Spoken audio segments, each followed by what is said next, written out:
Sumatera Selatan, provinsi yang terkenal dengan sebutan Bumi Sriwijaya ini, terletak di selatan Pulau Sumatera dan berdiri pada tanggal 15 Mei 1946. Memiliki moto Bersatu Teguh, Sumatera Selatan terdiri dari 13 kabupaten dan 4 kota, 241 kecamatan dan 408 kelurahan, serta 2.855 desa. Ibu kotanya berada di kota Palembang. Luas wilayahnya sebesar 9,1 juta hektar atau 4,7% dari total luas daratan Indonesia. Provinsi ini juga memiliki sejumlah sungai besar dan anak sungai. Salah satunya adalah Sungai Musi, yang sumber mata airnya dari Bukit Barisan.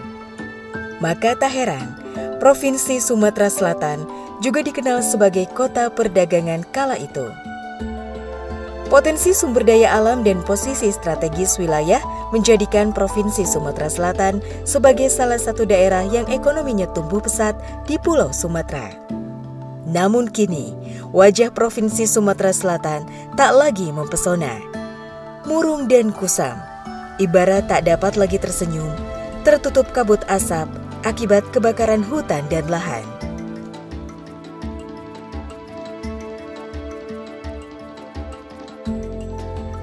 Kebakaran hutan dan lahan, terutama pada lahan gambut, kerap terjadi di Sumatera Selatan. Pantas saja, Bumi Sriwijaya yang juga terkenal sebagai kerajaan maritim terbesar dan terkuat di Nusantara kala itu, memiliki sebaran lahan gambut mencapai 921.095 hektar. Kemarau panjang disertai kehadiran El Nino memperburuk kondisi daerah yang syarat akan budaya dan kearifan lokalnya. Dampak dari El Nino ini memang membuat musim kemarau di Sumatera Selatan itu maju, yang biasanya di akhir Mei sampai Juni, tapi di awal Mei sudah mulai ada terjadinya kemarau. Namun sejak bulan Maret dan April dengan warning El Nino tersebut yang akan lebih kering, beberapa antisipasi sudah dilakukan di tingkat Pemprov melalui BPBD. Nah, di sana kami mensupport informasi perkembangan iklim bulan ke bulan, sampai kemudian nanti bahwa kami menyebutkan puncak kemarau itu ada di Agustus atau September. Memang alam tak pernah bisa ditebak. Beruntung, kebakaran hutan dan lahan yang terjadi kali ini, dampak asap yang ditimbulkan tak seburuk saat terjadi bencana yang sama di tahun 2015. Hal ini juga dikuatkan oleh Badan Penanggulangan Bencana Daerah Sumsel sebagai pihak yang bertanggung jawab ketika asap karhutla melanda.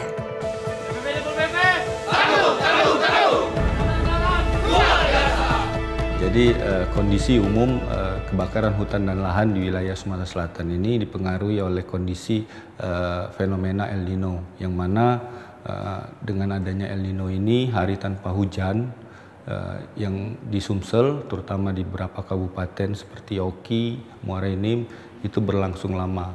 Di Oki, hari tanpa hujan itu berlangsung lebih dari 70 hari, yang mana ini mengakibatkan kondisi kekeringan yang mengakibatkan mudahnya lahan itu menjadi terbakar. Kebakaran lahan di Ogan Ilir, Sumatera Selatan meluas. Tim kesulitan mendapatkan sumber air. Terdapat 2 titik api yang membakar lahan gambut. Kabut asap di wilayah Ogan Ilir dan sekitarnya makin pekat dan berbahaya bagi kesehatan.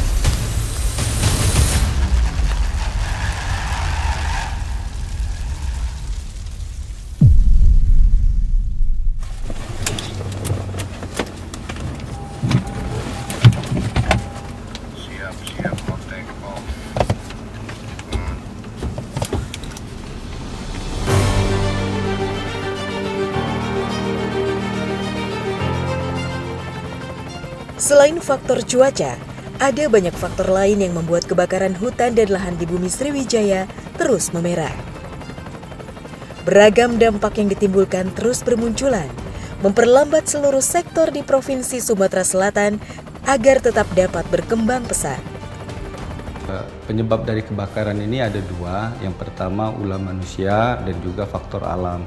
Di mana ulah manusia ini, masyarakat di sekitar hutan itu masih mencari penghidupan melalui membuka lahan dengan cara dibakar dan juga mencari kayu, mencari ikan.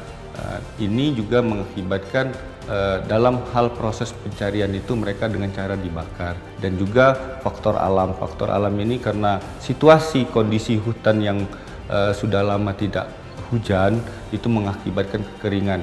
Gesekan-gesekan mengakibatkan terjadinya percikan-percikan api. Hidup memang tak pernah dapat diprediksi. Hanya akibat kelalaian berjuta nyawa terancam musnah karena tangan yang tak bertanggung jawab. Ya, kebakaran hutan dan lahan yang menghasilkan asap tebal dan penuh racun ini juga mempengaruhi kesehatan penduduk masyarakat Sumsel setiap tahunnya. Tak main-main, dampak kesehatan yang ditimbulkan karena asap karhutla membuat masyarakat Sumsel tak lagi bersemangat menjalani hidup. Bahkan masa depan generasi penerus terancam dalam segi kesehatan. Penandatanganan berita acara pengucapan sumpah jabatan dan fakta integritas. Penandatanganan diawali oleh penjabat Gubernur Sumatera Selatan.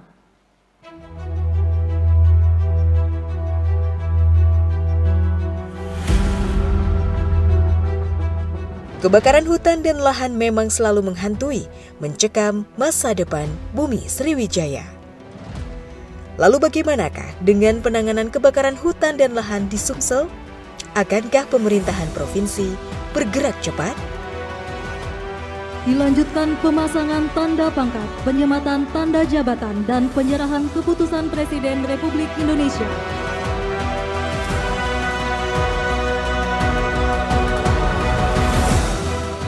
Kebakaran hutan dan lahan atau karhutla, terutama pada lahan gambut, selalu menjadi masalah serius di Sumatera Selatan. Fenomena ini telah berlangsung sejak bulan Agustus dan masih terjadi saat dilantiknya Agus Fatoni sebagai PJ Gubernur Sumatera Selatan pada tanggal 2 Oktober 2023. Beliau pun segera mengambil langkah cepat dan tegas untuk menyelesaikan permasalahan ini dengan cara langsung mengumpulkan para stakeholder yang terkait untuk berkoordinasi dalam penanganan karhutla terutama lahan gambut. Hadirin tiada berduka, dari kebakaran hutan dan lahan itu sebenarnya sudah terjadi sejak tahun 97, 98 dan di Indonesia tahun 97 terbakar 80.000 lebih hektar lahan. Penanganan kebakaran hutan dan lahan menjadi salah satu program prioritas dalam 100 hari kerja pasca dilantik sebagai pejabat sementara Gubernur Sumatera Selatan. Lanut akan meninjau lokasi kebakaran untuk bisa mengetahui bagaimana kondisi kebakaran lahan dan hutan ya. Dan kemudian ini juga sebagai bahan kami mengambil kebijakan dan nanti jam 2 kita akan rapat bersama dengan seluruh tim Satgas yang ada di Pemprov, TNI Polri gabungan, kemudian juga dengan Bupati Wali Kota dan pihak perusahaan-perusahaan terkait dan juga pihak swasta serta masyarakat yang terkait. Kita akan bahas bersama-sama nantinya.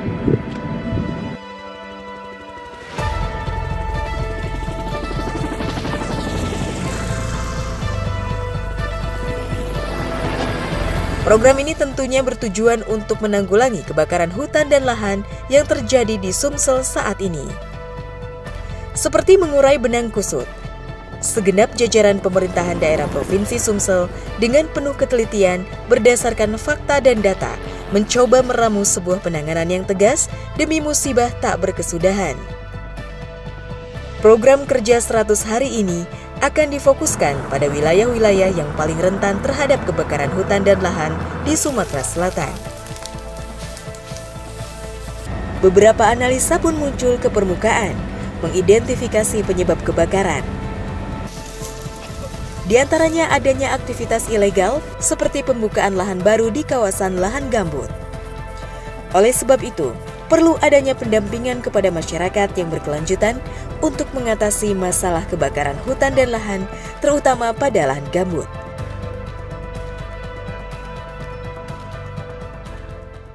Kalau sengaja dibakar, biasanya orang yang mau buka lahan.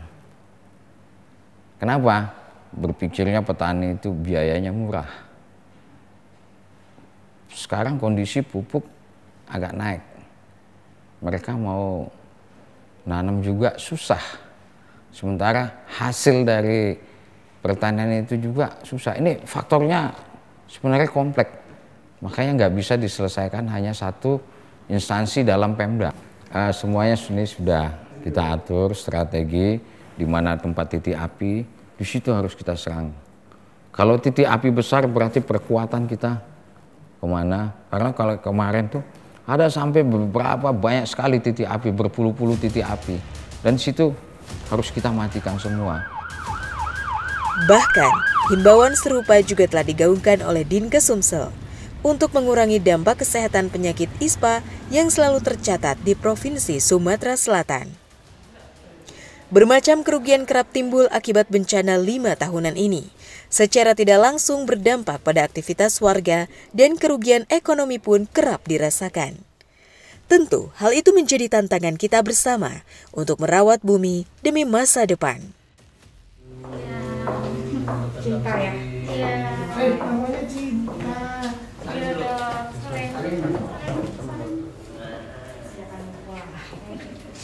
Udah mau keluar ya? Ya. Iya. Masuknya dengan kangen ya, muntah ya. Tapi ada batuk juga ya. Kalau ada, alhamdulillah ronsennya sih bagus. Ya, kita sudah memberikan edukasi baik melalui media sosial, promosi kesehatan, dan juga sudah ada edaran Kadinkes. Kita sudah berapa kali kami edarkan ke kabupaten kota bahwasanya itu untuk mengantisipasi ini baik di rumah sakit, puskesmas, dan juga tempat-tempat pelayanan kesehatan di Mandiri dan juga Posyandu, bidan desa harus disosialisasikan bahwasanya anak-anak bayi rentan. Jadi hindari kalau untuk keluar rumah ya, bayi yang lansia, kalau tidak memang memang benar-benar perlu keluar rumah, dan juga hindari kontak dengan asap langsung. Jadi kalau suasananya agak parah, dia tidak boleh keluar rumah. Dampak parah siklus bencana ini pernah tercatat di data Bank Dunia per tahun 2019. Bank Dunia mengungkapkan total kerugian Indonesia secara global sebagai dampak kebakaran hutan dan lahan mencapai 5,2 miliar dolar atau setara 72,95 triliun rupiah. Angka ini setara dengan 0,5% dari produk domestik bruto Indonesia kala itu. Penghitungan kerugian ekonomi ini berdasarkan kebakaran hutan masif yang terjadi di 8 provinsi prioritas, yakni Kalimantan Tengah, Sumatera Selatan, Kalimantan Selatan, Riau, Kalimantan Barat, Jambi, Kalimantan Timur, dan Papua. Kerugian yang sangat besar akibat kebakaran hutan sejatinya bisa dialokasikan untuk kebutuhan lain yang lebih mendesak. Berdasarkan fakta tersebut, pentingnya penanganan yang berkelanjutan dan sinergi yang solid dengan seluruh stakeholder yang mempunyai peran penting untuk saling bahu-membahu, memutus rantai kerugian yang makin lama makin mencekik. Tak ada satupun penduduk di Sumatera Selatan yang mau hidup dalam kecemasan setiap musim kemarau panjang tiba. Terganggunya aktivitas masyarakat yang terdampak oleh kebakaran hutan kerap menghantui warga Sumsel dari tahun ke tahun. Karena api itu dari kecil jadi besar. Kalau udah makin besar dia dengan bentangan bisa 1 kilo, itu susah. Makanya harus segera kita matikan. Kita lihat satelit, kita atur lagi, baru bisa kita matikan. Ya saya, Kepala BNPB cepat ngasih titik-titik api itu. Kalau saya di hutan, Kepala BNPB ngasih titik api. Bang, titik api sekian. Wah, oke.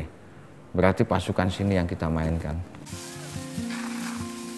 Bukanlah perkara mudah mengurai suatu permasalahan yang memang sudah mengakar, tapi bukan berarti mustahil untuk dilakukan.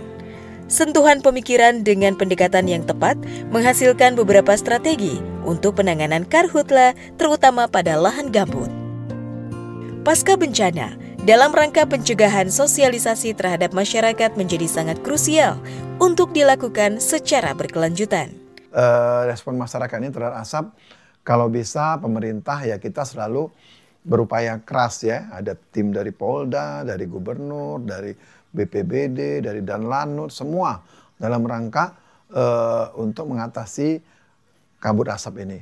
Ya, tetapi ujung-ujungnya masyarakat lah yang harus kita gerakkan, terutama tokoh masyarakat di daerah, baik di pedesaan, pedalaman. Itu yang harus kita sosialisasikan. Dan selalu kita berikan, mohon kepada yang punya lahan, ladang, jangan sampai membakar lahan atau baik dekat-dekat gambut itu. Karena penyebab itu awal mulai dari situ. Segala bentuk penanganan karhutla, mulai dari pencegahan dan penanganan keberlanjutan, tentu membutuhkan anggaran yang tidaklah sedikit.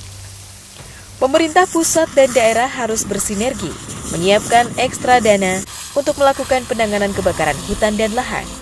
Untuk itu, diharapkan bisa menjadi acuan kepada seluruh masyarakat untuk mulai bisa peduli dan memperhatikan kondisi hutan dan lahan di sekitarnya.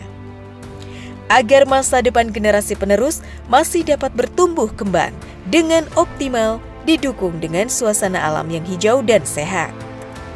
Besar harapan adanya dukungan dari berbagai pihak yang terkait dalam penanganan bencana di Sumsel terjalin dengan baik. Seperti kata pepatah, membangun kembali justru lebih rumit dari menciptakannya dari nol. Namun itu semua tak menyurutkan niat para satuan kerja bahu-membahu berada di barisan terdepan untuk menangani karhutla. Membangun mental masyarakat untuk tetap tegar dan bersabar tidaklah semudah membalikan telapak tangan, terutama setelah bencana kebakaran hutan dan lahan, terutama pada lahan gambut. Jadi untuk program kerja sendiri kita membaginya menjadi 3, Mbak. Program pra bencana, saat terjadi bencana dan pasca bencana, di mana pada saat pra bencana karhutla kita melakukan sosialisasi, pelatihan, maupun penyebaran maklumat, dan juga kita melakukan pelatihan dengan masyarakat untuk menjadi masyarakat tangguh api. Pada saat bencana kita melakukan pemadaman baik itu darat maupun udara, dan juga kita melakukan modifikasi cuaca.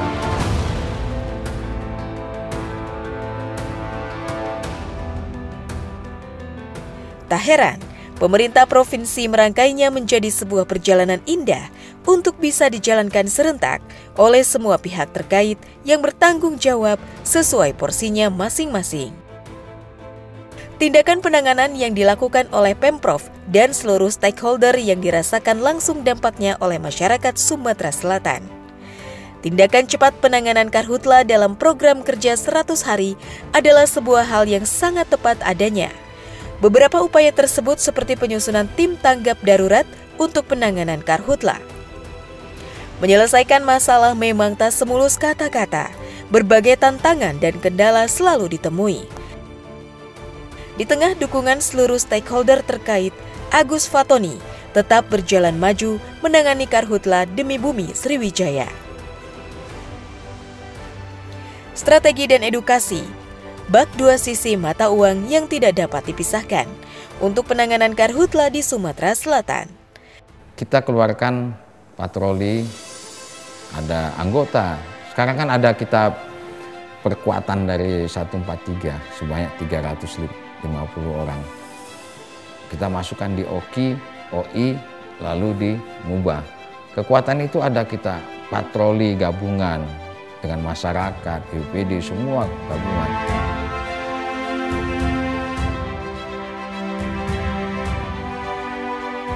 Keberhasilan sebuah program diukur dengan adanya indikasi percepatan pemadaman kebakaran hutan dan lahan, serta metrik peningkatan kesadaran masyarakat.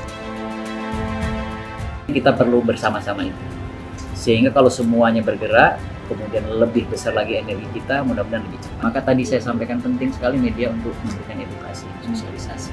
Dan juga perlu dicatat, penegakan hukum juga sudah berjalan, di kejaksaan dan di kepolisian ya Pak ya, itu juga sudah ada tersangka dan sebagainya. Ini juga perlu diinfokan untuk memberikan informasi bahwa membakar itu juga bisa berdampak ke pidana. Sejatinya, pendekatan dengan metode program penyuluhan dan edukasi kepada masyarakat tentang bahaya kebakaran hutan dan lahan membuat masyarakat akan lebih menjaga lahan sekitar demi kelangsungan masa depan yang lebih baik, terutama bagi generasi penerus. Melihat dampak yang ditimbulkan oleh kebakaran hutan dan lahan menjadi sebuah hal yang mengancam yang tak bisa dibiarkan. Tak tanggung-tanggung, hukuman tegas terhadap oknum dan korporasi yang lalai menjadi bukti nyata bahwa tindakan pelanggaran harus ada konsekuensinya.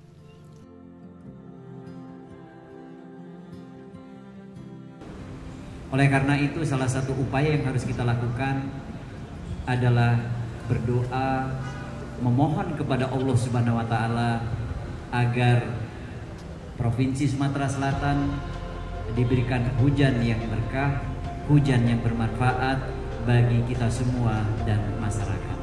Mengadakan sholat istisqa, tujuannya agar bisa segera diturunkan hujan yang berkah sehingga permasalahan karhutla ini bisa teratasi.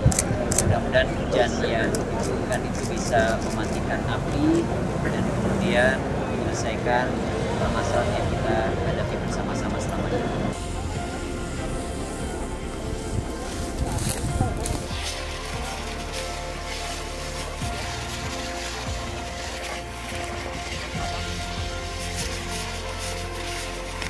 Kita adalah penjaga alam.